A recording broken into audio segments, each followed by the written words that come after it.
Welcome back to Sipping on Wellness. I'm Kerry, your guide to cozy, approachable wellness rooted in science, simplicity, and the rhythms that keep us thriving through every season. Right now, the air outside feels crisp, the days shorter, and the pull toward the couch a little stronger. I get it. This time of year can make even the most consistent movers lose a little momentum. I used to think of movement as something that had to look big and structured. Gym sessions, early morning workouts, or hour-long strength training. But a few years ago, one late fall, I hit a wall. The weather had turned cold overnight, my motivation dipped, and between holiday prep and work deadlines, my energy tanked. I was skipping workouts, catching every sniffle, and wondering why I felt so sluggish. One day, bundled up in my favorite oversized sweater, I took a slow evening walk. No timer, no goal, just the rhythm of my breath and the crunch of the leaves underfoot. And I noticed something. Within minutes, my body felt lighter, my head clearer, and that lingering tension in my shoulders started to ease. That moment sparked my curiosity. Could gentle movement really have that much power over how we feel, both physically and mentally? I started reading everything I could about the connection between movement and the immune system, and what I found shifted how I approached exercise completely. Movement isn't just about fitness, it's about function. It's the body's way of healing, restoring, and even defending itself. The immune system and our muscles are in constant conversation, and the kind of movement we choose, especially in colder months, can either strengthen that dialogue or strain it. As 1 Corinthians chapter 6, verses 19 to 20 reminds us, your body is a temple of the Holy Spirit. Honor God with your body. And that doesn't mean pushing harder. It often means listening closer. Today we'll explore how movement truly heals and how moderate exercise supports immunity, why overtraining can do the opposite, and how to find your cozy rhythm this winter to keep your body strong and your spirit steady. So grab your favorite warm drink, maybe a mug of ginger tea or a cinnamon latte, and let's talk about how to move in ways that renew your strength and immunity this season. A quick word of wisdom before we start. I'm not your doctor, and this podcast isn't a substitute for professional medical advice. I'll share what the research says and what I've learned and what might support you. But before making changes to your diet, movement, or health routine, always check in with a qualified healthcare provider or practitioner. Now let's get into today's episode.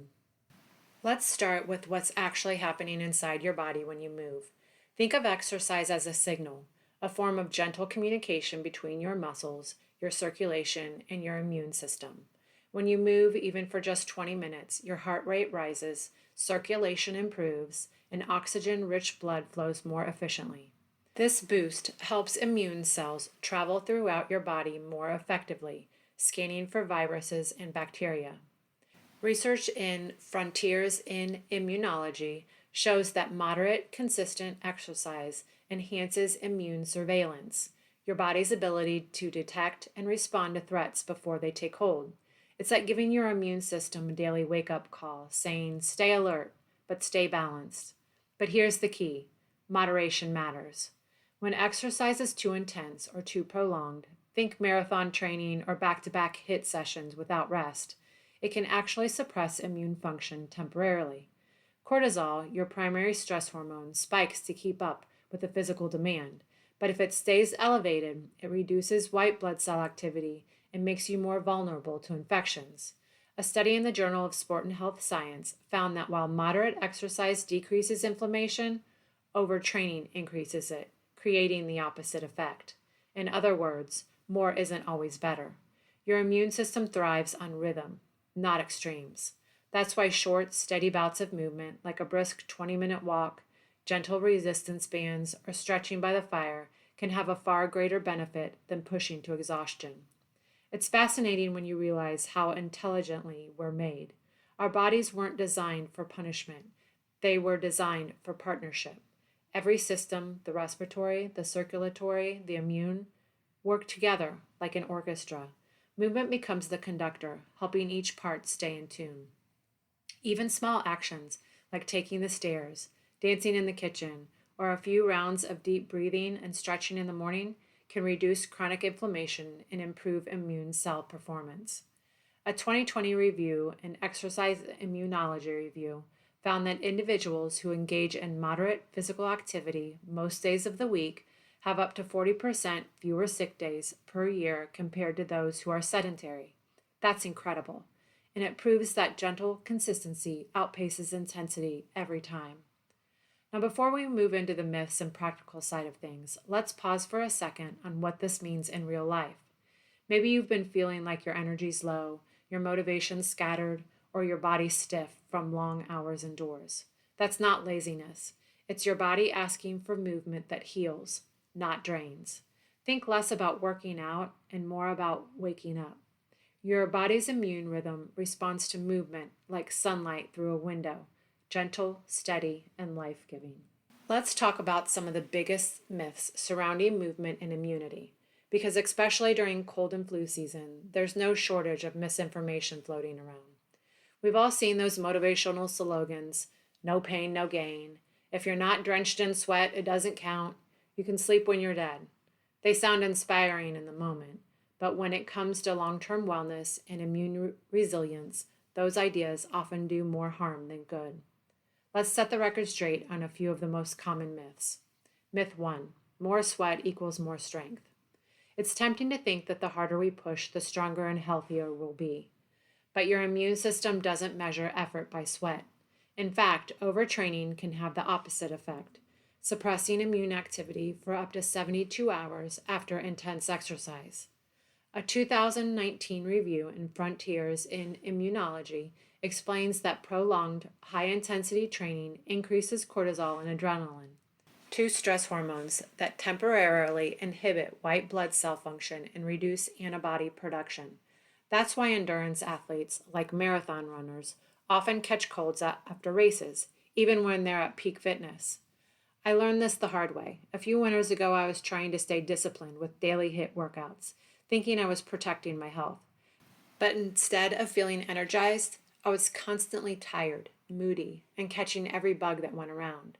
When I finally replaced a few sessions with slower yoga flows and outdoor walks, my energy came back, and so did my joy in moving. The takeaway? Sweat doesn't equal strength. Consistency does. It's the small, regular choices that create resilience, not the all-out effort that leaves you depleted. Myth 2. Resting means weakness. In our go, go, go culture, rest can feel like a guilty pleasure, but in truth, rest is part of the rhythm that keeps your immune system balanced. Every time you rest, whether that's taking a recovery day, getting enough sleep, or doing gentle stretching instead of a workout, your body shifts into repair mode.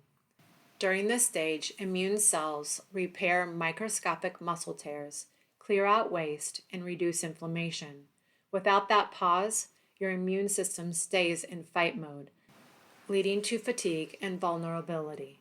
A study in the Journal of Applied Physiology found that athletes who incorporated 1 to 2 rest days per week showed lower markers of inflammation and stronger immune responses compared to those who trained continuously. So resting isn't weakness, it's wisdom. It's your body saying, I'm rebuilding.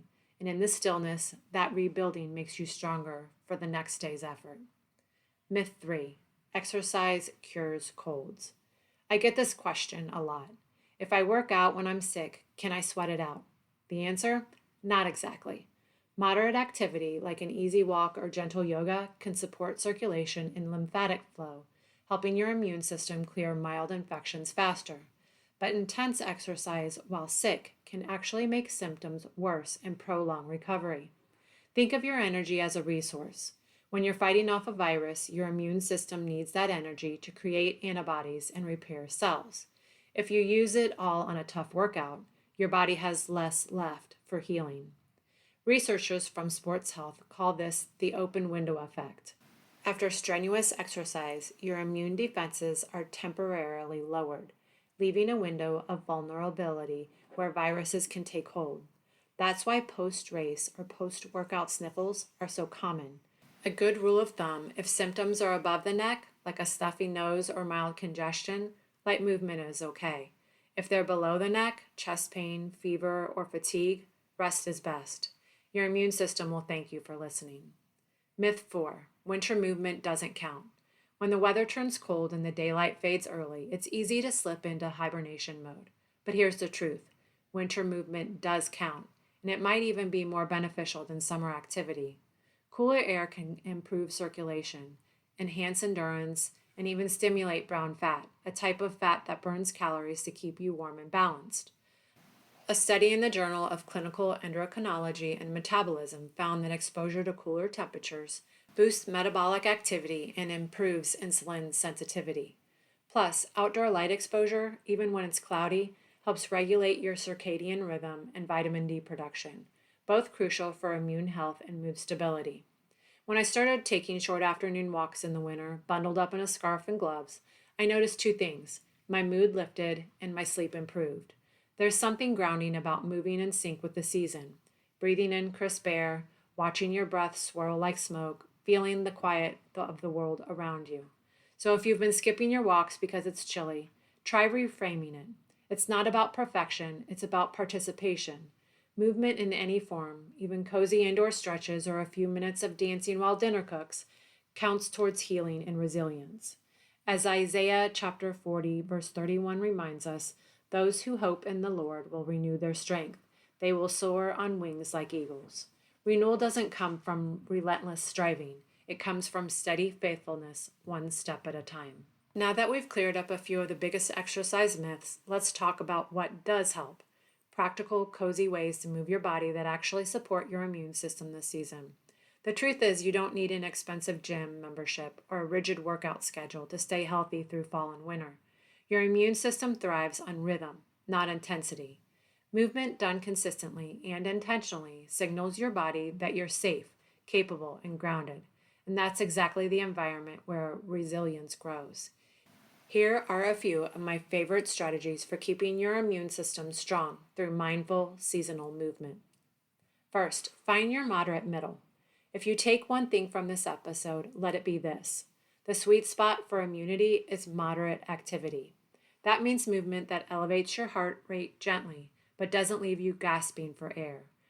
Think brisk walks, light strength training, yoga, Pilates, or even dancing in your kitchen. A 2021 review, an exercise immunology review, found that 150 minutes of moderate activity per week, roughly 20 to 30 minutes a day, significantly reduces infection risk by improving white blood cell circulation and lowering inflammation markers. I love to think of it as a moving meditation. When I head outside for a short walk, wrapped in my favorite scarf, feeling the chill against my face, I try to match my breath with my steps.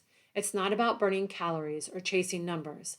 It's about honoring how movement brings my body back into balance. And if the cold weather keeps you indoors, no problem. A few rounds of gentle stretches, mobility flows, or bodyweight exercise can have the same effect. What matters most is consistency, the steady rhythm of movement that reminds your body, I'm here and I'm taking care of you. Prioritize recovery as a ritual. Recovery isn't a break from progress. It is progress. After you move, your immune system shifts into repair mode, rebuilding tissue, clearing out inflammation, and strengthening your resilience. But that process depends on what you do after the workout. Hydration is key. Aim for half your body weight in ounces of water per day, adding electrolytes if you're sweating. Nutrition matters too. A balanced post-movement snack like a smoothie with berries, spinach, and protein powder helps your body restore glycogen and repair muscle. This is also where I like to bring in gentle supplementation when needed. During busier seasons, I've found that using something like Thorne's Recovery Complex can be a great way to support the body's natural healing cycle. It's formulated with curcumin and magnesium to help manage inflammation and muscle soreness without overstimulating the immune system. I take it after long walks or resistance sessions. It's become part of my recovery ritual, like lighting a candle and winding down for the night. And of course, sleep is your most powerful recovery tool. Research in the Journal of Sleep Research shows that people who sleep fewer than 7 hours a night are 3 times more likely to catch a cold compared to those who get 8 or more. So don't feel guilty for calling it a night early.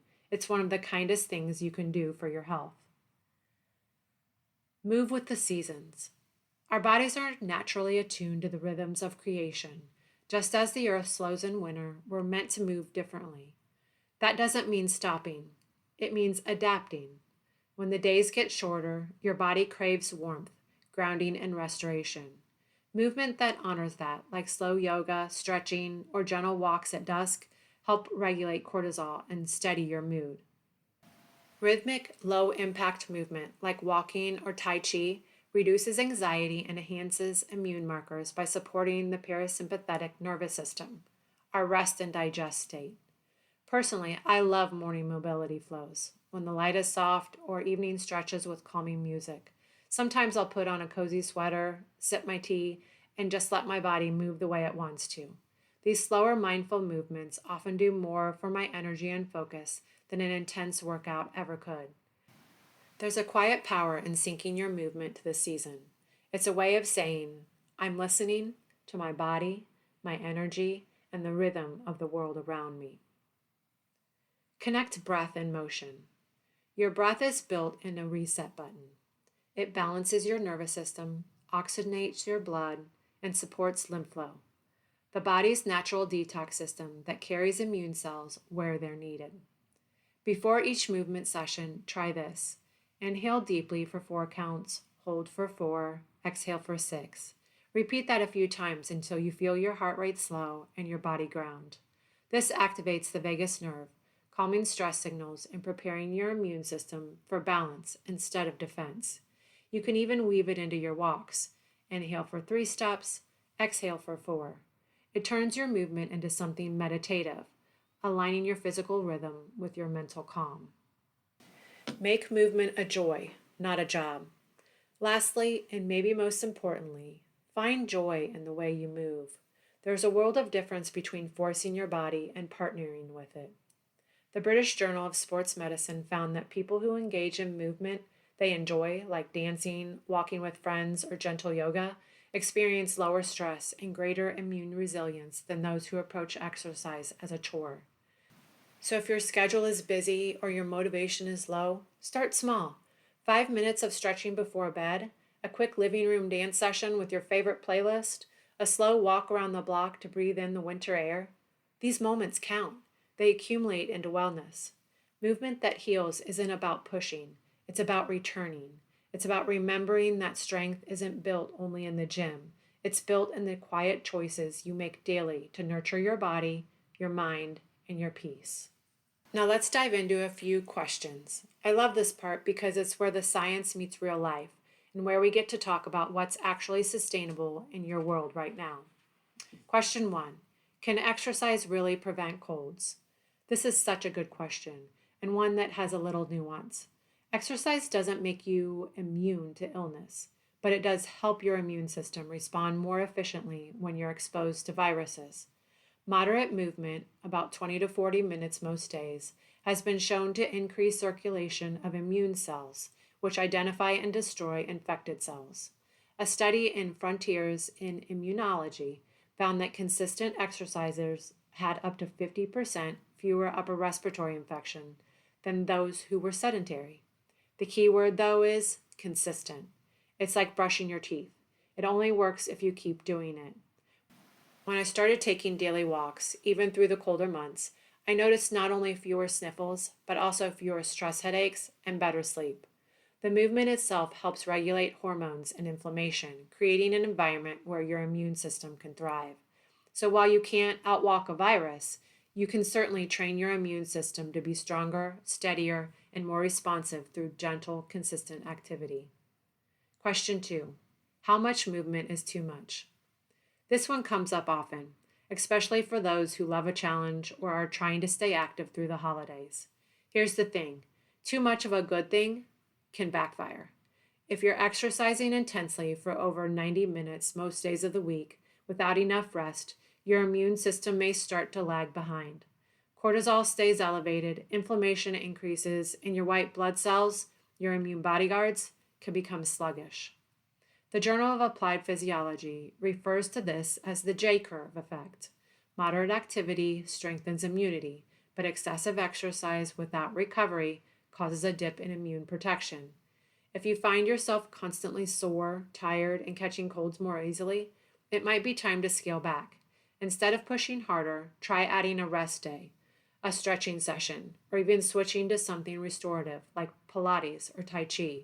Your immune system doesn't reward intensity, it rewards balance. Question 3. What if I don't have time for long workouts? I love this question because it's so real. We live in a busy world, especially during the holiday season, and sometimes 20 minutes feels impossible. But here's the good news. You don't need long workouts to make a meaningful impact.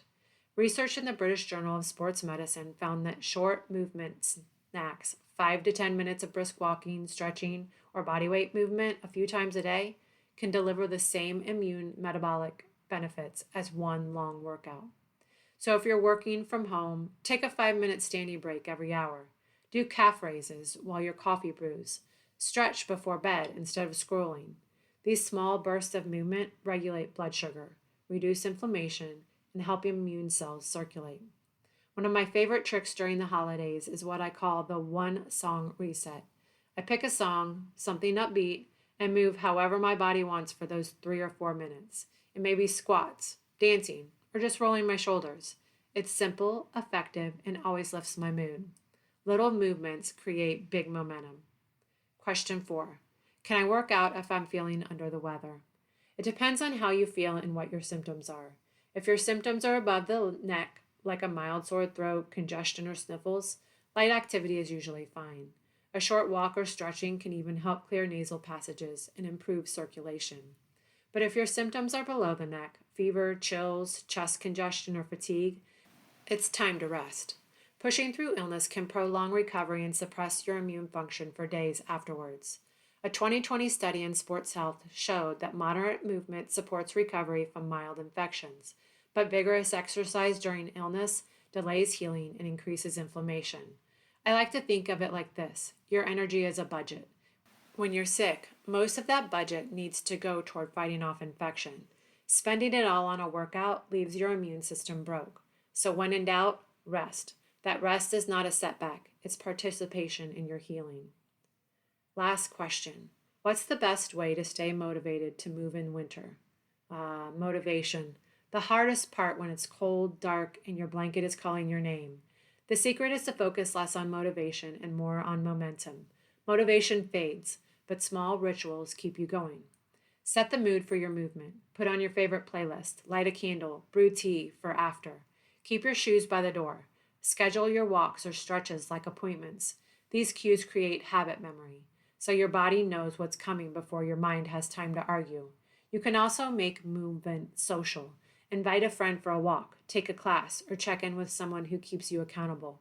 Studies show that people who exercise with others are up to 80% more likely to stick with it long term.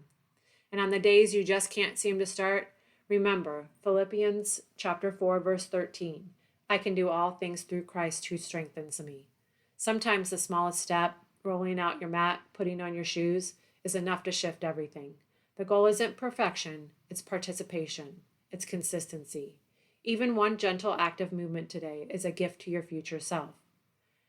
As we close today's episode, I want you to take a breath right where you are. Inhale deeply through your nose, exhale slowly through your mouth, and just notice how it feels to pause. That breath, it's movement too. Even when everything else feels still, your body continues to move and work on your behalf. Your heart pumping, your lungs expanding, your cells renewing. That's the quiet miracle of it all. Movement isn't just about strength or stamina. It's about connection. It's the way we tune into the body we've been entrusted with, the one that carries us through joy, through change, through every season. When we move with intention, even in small ways, we tell our body, you're safe here, you're supported, you're enough. Over this last 30 minutes, we've explored how gentle, consistent activity can strengthen your immune system, balance stress hormones, and stabilize your mood. But beneath the science, there's something more. It's about how movement becomes a reflection of trust. Trust in your body's design. Trust in its ability to heal. Trust that slowing down doesn't mean stepping back. It means honoring where you are right now. I think of the words in Isaiah chapter 30, verse 15. In quietness and trust is your strength. That's the rhythm of true wellness. the steady balance between motion and rest, the strength that doesn't come from striving, but from listening. Maybe for you, movement looks like a brisk morning walk to clear your mind. Maybe it's gentle stretching, or dancing in your kitchen while dinner simmers. There's no single right way, only the way that feels sustainable, kind, and life-giving.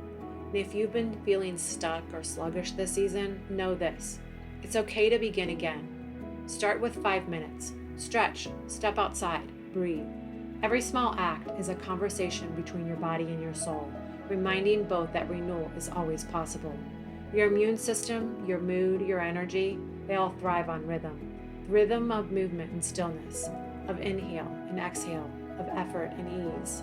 This week's gentle step is simple. Choose one form of movement that feels like nourishment, not punishment. Maybe it's a cozy walk. Maybe it's restorative yoga. Maybe it's turning on your favorite song and swaying along. Do it once and notice how your body responds. Science tells us that movement boosts circulation, strengthens immunity, and calms stress. But experience tells us something deeper. Movement reconnects us to peace. Thank you for joining me for this episode of Sipping on Wellness. If today's conversation reminded you to move with more grace and less pressure, share it with a friend who might need that same encouragement. And if you're ready to reset your rhythm this season, don't forget to download your Fall and Winter Reset Protocol. You can find a link in the show notes or at winewalkswellness.com.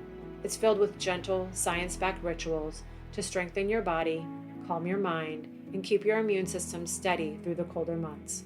Until next time, stay nourished, stay cozy, and choose wellness, one gentle pause at a time.